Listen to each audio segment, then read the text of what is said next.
உன்ன மாதிரி ஆளுங்களுக்கு சப்போர்ட் பண்ணா உன்கிட்ட இருக்கிற கெட்ட பழக்கம் எனக்கும் வந்துரும்ல. ஹாய் மக்களே, வணக்கம். இன்னைக்கு சிறகடிக்க ஆசை எபிசோட்ல நம்ம மீனா ரோகிணி கிட்ட பேசுறாங்க. என்ன ரோகிணி, எப்பதான் இந்த வீட்டுல இந்த விஷயம்லாம் நீ சொல்ல போற? இப்படி ஏமாத்திட்டே இருக்கீங்க. பயங்கரமான ஆல்ரெடி நீ கிரேஷ் அம்மாவே நீதான். உனக்கு கல்யாணம் ஆகி 2 வருஷம் ஆச்சு, இன்னுமா நீ சொல்லாம இருக்கிற? இன்னைக்கு நாளைக்குன்னு சொல்லிட்டு நீ ஏமாத்திட்டே இருக்க. உன்னாலும் அந்த அம்மாவே உன் மேல வந்திருக்குன்னு உன் புருஷனை நம்ப வச்சிருக்க பாரு. பொய்க்கு மேல பொய் சொல்லி ஏமாத்திட்டு இருக்க. நானும் உன்னால பொய் சொல்லிட்டு இருக்கேன். கடைசியில எனக்கு இந்த குற்ற உணர்ச்சியை என்னால தாங்க முடியல அப்படின்னு கேக்குறாங்க. அவர்தான் 2 வருஷமா இவ சொல்றதெல்லாம் நம்பி முட்டாளா இருக்காரே. ப்ளீஸ் மீனா, எனக்காக கொஞ்சம் பொறுத்துக்கோங்க. மனோஜ கிருஷும் நல்லா பாண்டிங் ஆகட்டும், அதுக்கப்புறம் நான் சொல்லிக்கிறேன். இதே தான் ரோகிணி நீங்க சொல்லிட்டு இருக்கீங்க. அவங்க எப்போ இது ஆகிறது, நீங்க எப்பதான் சொல்லுவீங்க? எனக்கு ஒண்ணுமே புரியலையேன்றாங்க. தயவு செஞ்சு புரிஞ்சுக்கோங்க மீனா. நீ உன்னை பத்தி மட்டுமே யோசிச்சுட்டு இருக்க. நான் இப்பதான் இந்த பேய் வேஷம் போட்டே நான் மனோஜை கொஞ்சம் மாத்தி இருக்கிறேன். வீட்டுல நடக்கிறதெல்லாம் பார்த்து மாமாக்கே ஒரு சந்தேகம் வந்துருச்சு. ஓ, இதுக்கெல்லாம் காரணம் நீங்க தானா? இது மாதிரி ஒரு இப்ப எல்லாரும் ஏமாத்தினீங்க, மனோஜ் ஆல்ரெடி ஏமாத்திட்டு இருக்கீங்க. முடியுமா அவ்வளவு சீக்கிரம் எல்லார்கிட்டயும் உண்மையை சொல்லிடு. அதான் உனக்கும் நல்லது எனக்கும் நல்லது. இப்ப திருப்பி மனோஜை பயம்புறுத்தி இந்த வேலை நீங்க பண்ணிட்டு இருக்கீங்களா? இது கொஞ்சம் கூட சரியில்லை ரோகிணி, பாத்துங்க. ஆனா எப்போ நான் உண்மையை சொல்லுவேன் எனக்கே தெரியாது. அவ்வளவு கோவத்துல இருக்கவங்க மேலன்னு சொல்லிட்டு திட்டிட்டு போயிடுறாங்க. மகேஸ்வரியும் அட்வைஸ் பண்ணுறாங்க. மீனா சொல்கிறது கரெக்ட் தான் ரோகிணி, ரொம்ப நாளைக்கு இந்த விஷயத்த மறைச்சிருக்க முடியாதுடி, கொஞ்சமாக சீக்கிரமாக வீட்டில் சொல்ல ஆரம்பிச்சுடுன்றாங்க. அப்புறம் நான் உன்கிட்ட சொன்ன விஷயத்த நீ யார்கிட்டயுமே சொல்லக்கூடாது. ஏய், எனக்கும் புரியுதுடி, இவ வேற சும்மா தொல்லை பண்ணிக்கிட்டே இருக்கா. இவளுக்கு உண்மை தெரிஞ்சது அதை மட்டும் கேட்காதம்மா, நான் ஓ நல்லதுக்கு அதாம்மா செய்கிறேன். என் தலையெழுத்தா போச்சு. இவ வேற எப்போ சொல்லுவான்னு தெரியல. அது ஒரு பக்கம் பயமா இருக்கு எனக்கு. ரிஷு ஒன்னு டேடின்னு சொல்றது அவளால ஏத்துக்க முடியல. ரிஷு மனோஜும் ஒன்னா சேர்ந்துட்டோம், நல்ல பாசமாட்டோம். அப்ப நான் சொல்லிடுறேன் மனோஜ் கிட்ட அப்படின்னு சொல்றாங்க.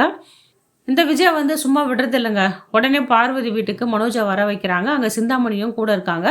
எல்லாரும் சேர்ந்து அந்த நேரத்தில் கேட்குறாங்க, மனோஜ் உனக்கு என்னப்பா ஆச்சு? ஏன் இந்த மாதிரி உங்கள் அம்மா புலம்பிட்டு இருக்கா? என்ன பயப்படுற? என்ன விஷயம் சொல்லுப்பா. ஏன் அந்த பையன்கிட்ட நீ ரொம்ப பேச்சு வச்சுக்கிற, சைன்லாம் போடுறியா, ரொம்ப பாசமாக இருக்கியா, அது ரொம்ப தப்பு பண்ணுறாங்க. அது ஆண்டி, இது நான் எல்லாமே அம்மாவுக்கு தான் பண்ணுறேன் அப்படின்றாங்க. உடனே சிந்தாமணி சொல்ல, எதெல்லாம் சொல்லுப்பா, வேறு எதனா பிரச்சனை யாரா மிரட்டுறாங்களா சொல்லு, நீ ஆளை வச்சு தூக்கிடுறேன் அப்படின்றாங்க. மனோஜ் இல்லை ஆண்டி, நான் எல்லாமே அம்மாவுக்கு தான் பண்ணுறேன்றாங்க. உடனே சோ, இப்போ பார்த்தாலும் இதே சொல்கிறியாடா, சொல்லி தொலையாண்டா, எதுக்கு நீ அந்த கிருஷிக்கிட்ட போய் ஒன்றா சேர்ற, ப்ராகஸில் சைன் போடுறன்ற, அவங்ககிட்ட ரொம்ப பாசமாக இருக்கான், அவன் வேறு உன்னை அப்பான்றான்.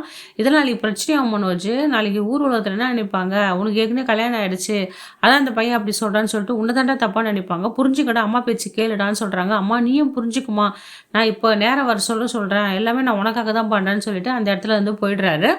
ரிப்போர்ட் கார்டில் சைன் வாங்கணும்னு சொல்லிட்டு திருப்பி மனோஜ்கிட்ட போய் டேடி எனக்கு சைன் போடுங்க டேடின்றாங்க. இதை பார்த்த விஜய் கோவப்பட்டு, உனக்கு எவ்வளோ திமிர் இருக்கும், சீ தள்ளிவா, ஏதோ அப்பான்னு கூப்பிட்டேன், இப்போ என்ன கையெழுத்துலாம் வாங்குற, இதெல்லாம் உனக்கே ஓவரா தெரியலன்னு சொல்லிட்டு திட்டுறாங்க. முத்துக்கு ரொம்ப ஷாக் ஆயிடுதுங்க. என்ன இவன் ரொம்ப பாசமா இருக்கானே அவன் மேல, எப்பவுமே முத்தங்கள் மீனா ஆண்டினும் இப்போ மனோஜ்கிட்டே போறானே, ரோகிணிகிட்டே பாசமா இருக்கானே, ஒண்ணுமே புரியலையேன்னு சொல்லிட்டு ரொம்ப குழப்பத்துல இருக்காரு.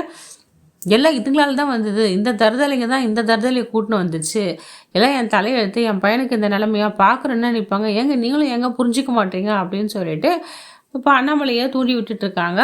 அவரும் சரி விடுவிச்சியா, ஒரு குழந்தை ப்ராகஸ் போய் கையெழுத்து கேட்குது, கையெழுத்து தானே கேட்குறான், விடுவிச்சியா, அதே பெருசாக்குறேன் அப்படின்றாரு. ஆமாம், நான் சொல்கிறதெல்லாம் உங்களுக்கு இப்படி தான் இருக்கும், பின்னால் கஷ்டப்பட போகிறீங்கன்னு சொல்லிட்டு விஜய் இங்கே திட்டிகிட்டு இருக்காங்க. இங்கே நம்ம ரொம்ப முத்து ஃபீல் பண்ணி மீனா கிட்ட பேசியிருக்காரு. நீயே கவனிச்சியா மீனா, ரிஷி இப்பெல்லாம் இருக்க மாட்டான், எப்பவுமே என்கிட்ட தான் பாசமாக இருப்பான். இப்போ ரோகிணிக்கிட்டையும் அந்த மனோஜ்கிட்ட போய் ஓட்டுறான். அவன் மேலே எப்படி அவனுக்கு பாசம் வந்தது? நார்மலாக ஒரு மனுஷங்கிட்டே அந்த மனோஜ் பேச மாட்டான். நானே பாரு, அவன் தம்பி தானே, கூட போகிற தம்பி தானே, என்கிட்டே 4 வார்த்தை நல்ல விதமாகவும் பேச மாட்டான். வீட்டில் நீயே பார்க்குறல, எங்கன்னா என்னடா எப்படின்னு பேசுகிறானா, இல்லை ரவிக்கிட்ட பேசுகிறானா, அவன் உண்டு அவன் வேலை உண்டுன்னு போவான், ரொம்ப சுயநலவாதி.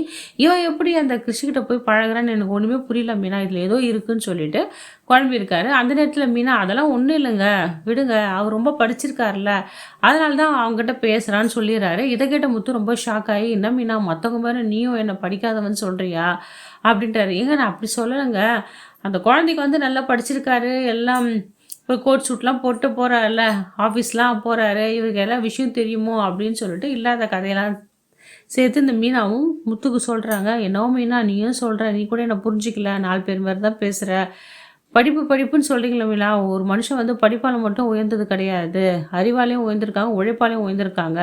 நீங்கள் எல்லாம் அவனை படிப்புன்னு சொல்கிறீங்க, படிப்பு அவசியம்தான், அதுவே ஒரு மனுஷன் உயரத்துக்கு மூல காரணம் கிடையாதுன்னு சொல்லிட்டு அந்த ஆதங்கத்தை வெளிப்படுத்துகிறாரு நம்ம முத்து மீனா கிட்ட. மீனாவுக்கும் குற்ற உணர்ச்சியாக தான் இருக்குது, என்ன பண்ணுறது. ஒரு பக்கம் இந்த ரோகிணியோட கடந்த கால வாழ்க்கையை நினச்சி அவள் கஷ்டப்படுறா, அவரை பிளாக்மெயில் பண்ணுறா எமோஷ்னலாக. நானும் என் பையனும் செத்து போயிடுவோம் நீ இந்த விஷயம் சொன்னான்னு சொல்லிட்டு. இங்கேயும் நம்ம புருஷன் வந்து கோவப்பட்டு அவளை என்ன பண்ணிடுவோன்னு அந்த பயம் எல்லாமே சேர்த்து மண்டையில் ஏற்றிக்கிட்டு மீனா தான் என்ன பண்ணுறா, முத்துக்கிட்ட இவ்வளோ போய் சொல்லிட்டு இருக்கா.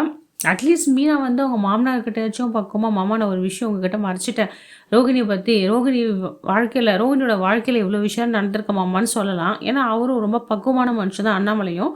அதை வச்சு எதனா குடும்பத்தில் சரி பண்ண பார்ப்பாரு, நியாயப்படுத்தி பேசுவார். ஏன்னா எந்த முயற்சியும் எடுக்காமல் இருக்கா. இப்போ கடைசியில் பார்த்தீங்கன்னா மீனாவை தான் எல்லா கண்ணுக்கும் கெட்டவளாகவே தெரியுது. ஏன்னா மீனாவை எல்லாரையும் பயன்படுத்தி ரோகிணி முன்னேறிட்டே போகிறா எல்லா விஷயத்திலும். இந்த மீனா எல்லாத்துலேயும் அப்படியே டம்மாகி தான் போயிட்டுருக்கா. ஃபர்ஸ்ட்லாம் பூ கடைக்கெலாம் பூ கொடுப்பா, அது ஒரு பார்க்கறதுக்கே நல்லா எந்துவாகவும் நல்லா எப்படி சொல்கிறது, அவள் வேலைக்கு போகிறத பார்த்தா எல்லாருக்கும் வந்து ஒரு மோட்டிவேஷனாகவும் இருந்தது. இப்போ சும்மா ரோகிணி கதைக்கவே வந்து அவள் சப்போர்ட் பண்ணிக்கிறத பார்த்தா நெகட்டிவ் தாட்ஸ் தான் வர மாதிரி இருக்குது. மக்களே, இந்த வீடியோ உங்களுக்கு பிடிச்சிருந்தா லைக் அண்ட் ஷேர் கமெண்ட் பண்ணுங்கள். நன்றி மக்களே. அடுத்த வர வீடியோவில் உங்களை சந்திக்கிறேன். வீடியோ ஸ்கிப் பண்ணாமல் பாருங்கள்.